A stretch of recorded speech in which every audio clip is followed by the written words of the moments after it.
Hi, my name is Samantha Clark, and this is my screencast on the SS3SB Credential Program Orientation. For the overview, so first I will be talking about the support system that is discussed in the handbook and the faculty. Then I will go more in depth about the handbook and program requirements. Then I will talk a little bit about the guest speakers and the general program orientation, and then my takeaway from the orientation. So first, the faculty and support system. Our program director is Lynn Burkaw. Then in the handbook it talks about our support system, which first is our cohort leaders, and for SS3SB that is Eric Ginsberg and Will Stewart, you guys. And then second in our support system is university supervisor during our student teaching, then our guide teacher at the school site, our school site administrator, School of Teacher Education office, Office of Student Services, and then our cohort peers at in the 3SB. So the student teaching requirement. So this semester is our tutorial. We are tutoring for 5 hours a week in a diverse middle school or high school classroom. I will be at the Idea Center High School in Grossmont Union School District. Second is the spring. That's when we start our actual student teaching. That is 3 to 4 hours a day, teaching under a guide teacher in a classroom.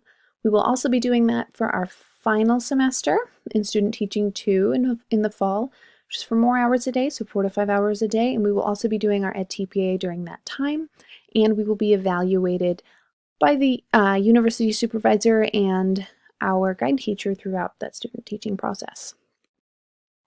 In the handbook, it discusses the gradual acquisition of responsibility of student teaching. We have even more of a gradual acquisition in the 3-semester bracket, since our first semester is tutoring.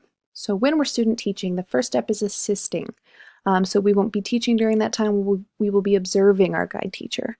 Second, when we begin teaching, it's a few lessons here and there, and the guide teacher reviews them and helps us plan them, but a little bit more independence. Third, shared teaching. Teaching duties are split 50-50. We're teaching some instructional activities, but those are split with the guide teacher. Four, solo teaching, in which we assume 100% of the teaching duties, but we are still in that guide teacher's classroom, so it is still their style, their plan. We should be asking them before planning to change anything. So the required program courses.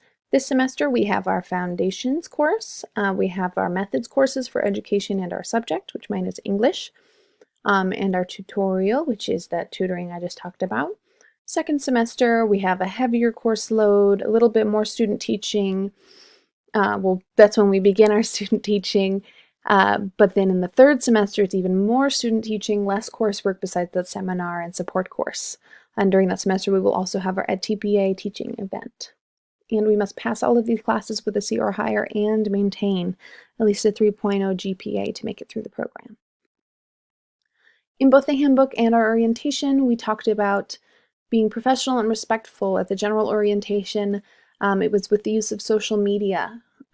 We learned our lesson there. And in class and at school sites, with the way we dress at both places, with due dates and time management, and when faced with conflict, especially with our guide teacher, because we need that placement.